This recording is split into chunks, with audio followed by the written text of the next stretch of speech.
oh my gosh, being pregnant, your girl be running out of breath.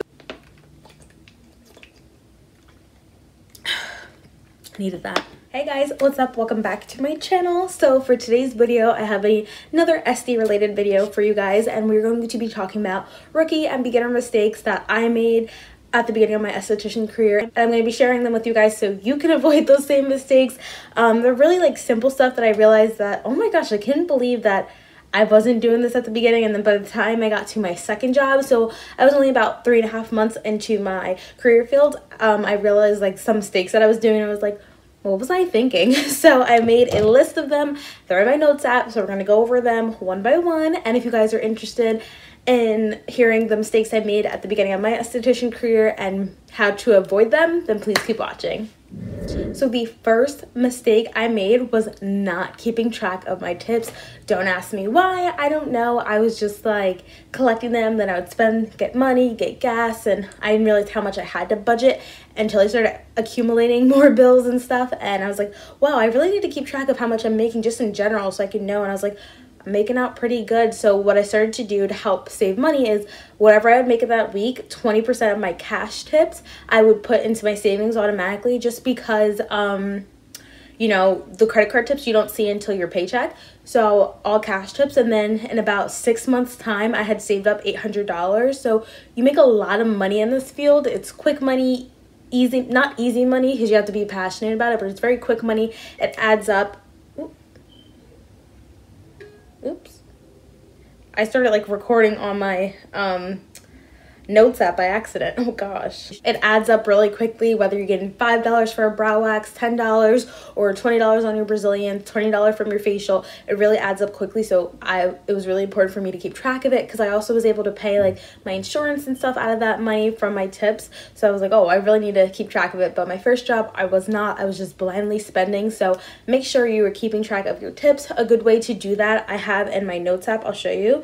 If I do facials, well, I get an MR200, which most places have, no matter what software you use. So it prints out, I don't have any up here to show you. So it prints out the sales from that day. So at the top, it will have your products sold, break that down, then all the services, calculate it, and then your tips. I would show you mine actually, but it has a lot of my client's first and last name, and I don't want to put that out there. So you should ask for that, get your MR200, and then I would write on the left side cash tips and then the right side credit card tips. Then I total up all my cash tips, and then 20% of that would go on my savings. If you don't get your MR200, because at first this new job I started, they didn't give that, but then they started doing that when I asked, because you should be allowed to keep track of your money. I'd write the day I worked, then hopefully this is in focus, how many facials I did, and then any enhancements. And then if you don't get your MR200, then write down, the amount of tips you made in cash and then products sold. But I have my MR200 to help me keep track of all of that. The second mistake I made, which will probably not come off as a shock, is that I would talk too much and go over time. At the one waxing center I was working at, you only had 15 minutes for pretty much every service, especially a Brazilian. So talking a lot would slow me up, especially because I talk with my hands, and I'll stop because I'm like, oh, I'm shocked, or we're talking about something. So I had to get into the swing of things of just waxing and going, keep waxing and talking, don't stop, and keep it all within the 15 minutes. It did take me a while to catch on, and I still even have that problem now, going over time, especially in facials, at the point of analyzing when we're talking about their skincare routine at home and products they're using and what they need to incorporate, what exfoliating products I recommend. So I tend to go over sometimes, but just be cautious and mindful of the time. We didn't have clocks in the waxing center for some reason. It was just guess and just try and stay within the time. And then the more you practice with waxing and the more clients you have, the quicker you get. But I just wish we had a clock in there. The third mistake I made was not taking enough time to research exactly what I was getting into and the contracts and non-competes. It shouldn't be a problem in taking a day to look over the contract or asking for a copy of it before you sign it. All these contracts where you can't wax after a year. I didn't work at this wax center. My friend did, but it was really ridiculous. If you were fired or you quit, you had to wait 1 year before waxing in a 12-mile radius, or they would sue you because they were just scared of you taking their clients. So you either had to stop waxing for a year or go way outside of the radius, which is inconvenient because you're driving further. And then one wax studio, which I'm going to do a story time of my interview from hell, was that you sign the contract, and then if you quit or you're fired after within a year, you have to reimburse them for training, which is ridiculous because it's just a loss businesses take. You train someone and they don't work out, then you go on with it. Don't be cheap and like ask for a reimbursement. That's ridiculous. And you know, not being able to work anywhere where waxing is offered. So if you just want to wax and you know that's what you want to do, perfect, that you can sign that, you know, if you want. But for me, I wanted to freelance. I wanted to do other stuff. I wanted to do facials, and I couldn't work anywhere else that even offered waxing, even if I wasn't waxing. So I just wish I would have just taken the time to really read the contract, because you never know what's going to happen. Everything always starts off peaches and cream, and then down the road, it happened to me 6 months later, change in management, and it was just horrible, and I had to leave. I was in a lose-lose position with management, and I just had to take myself out of the situation. So you never know what's going to happen. So make sure you're really looking over your non-competes and contracts. And then also, I'm in a lot of esthetician Facebook groups, and I learned that some states don't even honor this contract. Like, it's not valid. They just make it something corporate comes up with. But a lot of states don't follow it. There was one girl that was working at the wax center, and like literally like not even a full 5 miles away, she opened up her own waxing studio because they were ridiculous. They didn't want to pay, didn't give raises, didn't just wanted you to sell. They wanted you to do all this stuff and not give you a raise.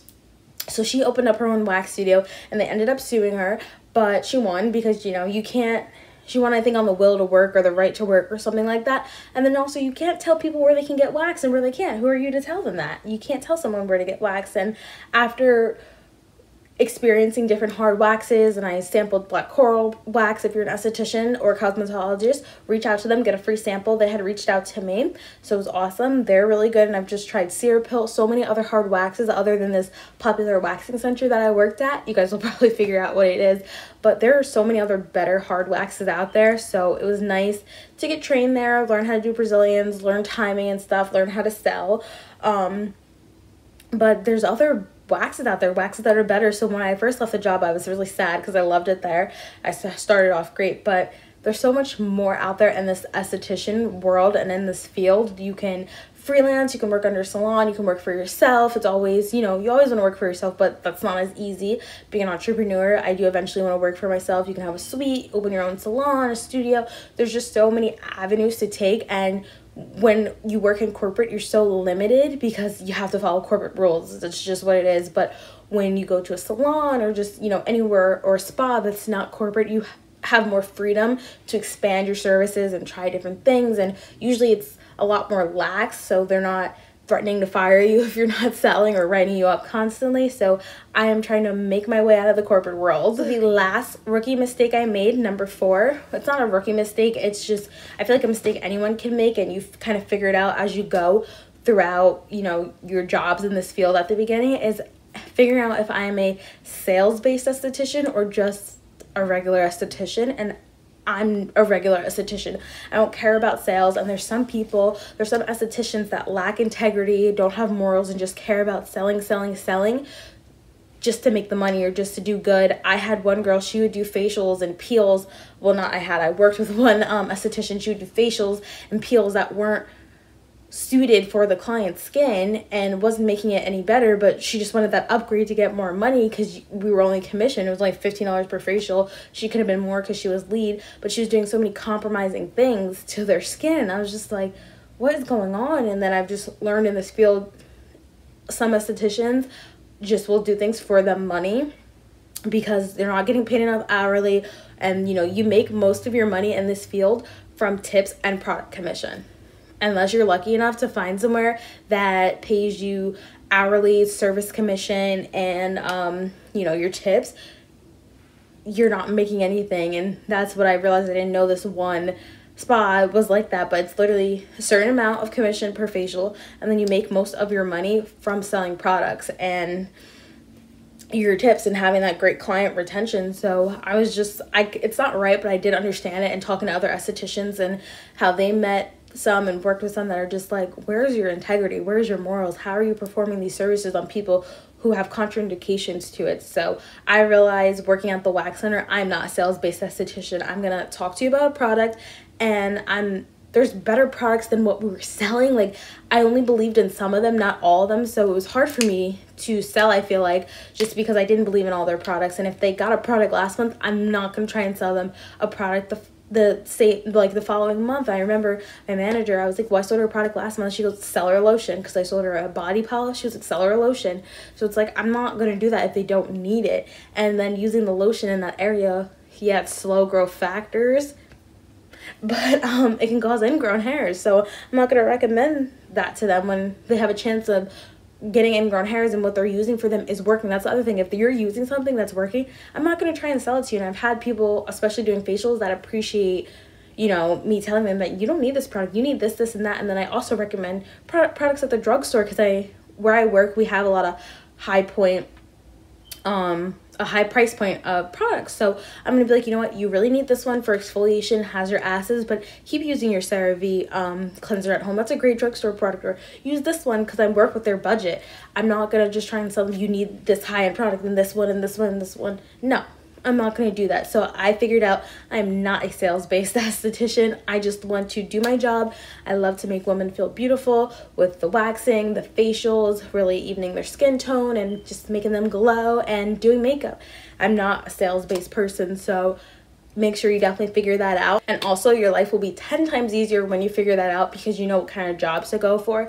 If they're all about staying at a certain percentage of sales that you have to be at, or you're getting rid of, or they're gonna fire you, then decide, do I really want to risk having my job on the line because I'm not selling a product, or because it's hard? Because sometimes it's hard to sell a product. The client doesn't want it, they really can't afford it, or they don't want to be pitched to, and they don't, you know, they tell you, I'm not interested in buying anything like that. There are clients that will tell you that. So you have your days.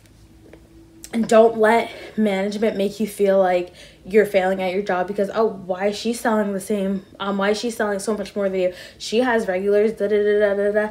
And just, you try your best and that's it. And don't be afraid to walk away from a job. You don't want to job hop, but I just came to the conclusion that if I'm not happy, if I'm getting threatened, my livelihood is getting threatened, and I'm getting written up, I'm not going to keep working at a job. I got to walk away. So that's why I want to go on my own too. But just make sure you figure out, you know, are you a sales-based esthetician or not? And especially at the beginning of your career, you know, with your student permit or fresh out of school, hop around. I'm so happy I did. I went from one corporate spa, one corporate wax center, one corporate spa to figure out what I want to do.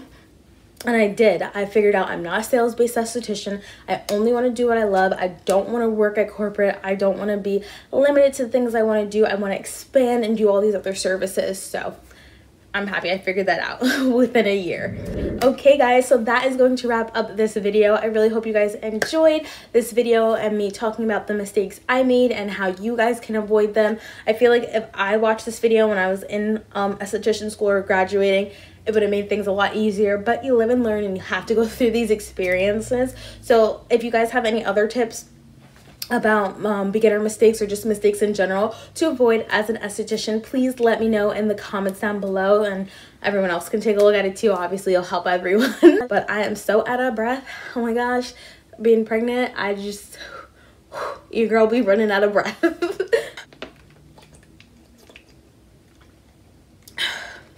Needed that. But anywho, that is going to wrap up this video. Thank you guys so much for watching, and I will see you guys next week. Bye.